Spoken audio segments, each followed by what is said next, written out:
Hey guys, what is going on? It is Memory here. We are here, everyone, ladies and gentlemen, for day number 6 of the 12 days of anime, and we're halfway through. And what a better way to celebrate! I'm ready. I'm ready to talk about my least favorite, the absolute worst series, in my opinion, of 2017, and that is Handshakers.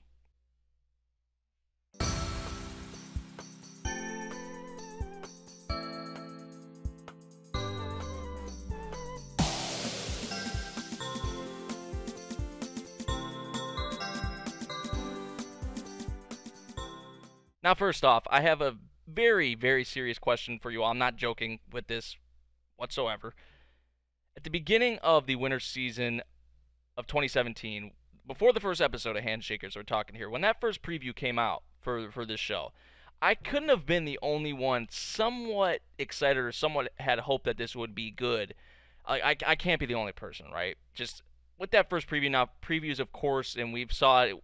If you're talking anime, if you're talking American movies, whatever, there's always previews that you watch and then the movie ends up being very disappointing, and that's exactly what happened with Handshakers. But still, even seeing the first preview, I had some kind of hope that this would be relatively good. I didn't think it'd be the greatest thing ever, but I did think, hopefully, that it would be somewhat entertaining. And it turned out to be, obviously, the worst thing I watched this year.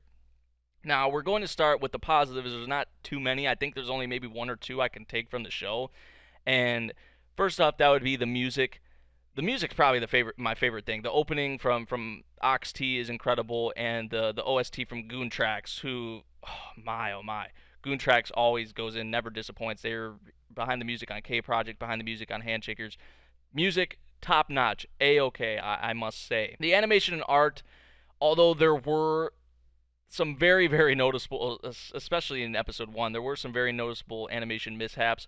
But for the most part, the animation and art wasn't too bad. Now, when they went the 3D whole route with it, no, no, no. Like, that was on some, like, Berserk level, and now we're, like, transitioning into the negatives. We're done with the positives here.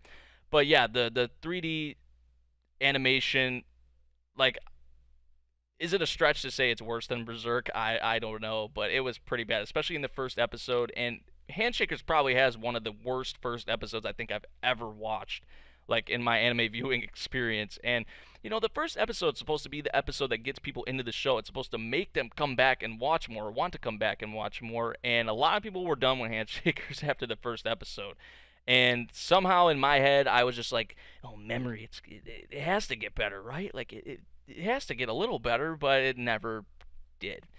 And especially with Break and Bind in that first episode. My goodness, that's all I gotta say, and the rest is history with what happened with that. Right off the bat in the first episode, like, you could have, like, Hayate and Chizuru could have been the main focus in the first episode, and it would have had a lot more people staying. Because, honestly, those are my two favorite characters in the show, in Hayate and Chizuru. That's another terrible thing. All the characters are not memorable. They have no redeeming qualities about them. I can't even remember half their names. Like, Break and Bind was easy because how could you not remember that first episode and the character names? The whole thing with Handshakers is really no story, but you have these pairs who are linked to each other by, like, their souls, if you want to say. They can draw these weapons out of themselves and use these special powers, excuse me. And the whole thing is that these pairs fight each other, and the winner gets to challenge or meet God. That's pretty much it, and it really just falls flat on its face. It doesn't. I just say it doesn't have a story, to be completely honest with you all. But they have, like, these little character arcs in the show. Like I already mentioned, Hayate and Chizuru. They focus on them, which is my favorite pair. And in this show, they're good characters in my eyes. But if you, like, were to put them in another show, they wouldn't be anything too special. So yeah, the two main characters, Tazuna and Koyori, didn't care for him. The idol girl, see, that's what they try to do, because you have the brother and sister. They try to throw all these tropes into here and make them fight together, and it just doesn't work.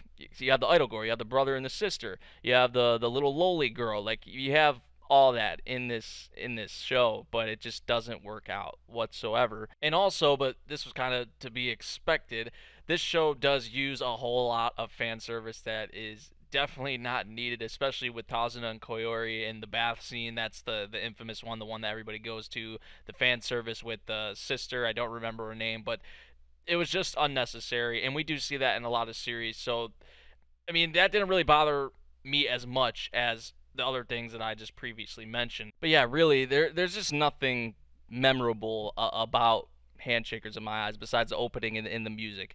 That's really it. And I don't know about you all. Maybe you enjoyed this show a lot more than I did, or maybe there's another show that was your least favorite of 2017. You enjoyed something more over Handshakers.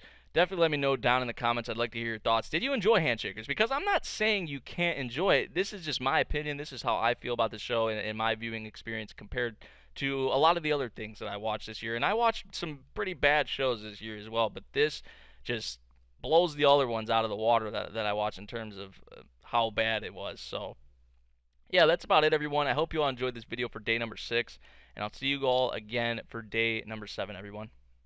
Peace out.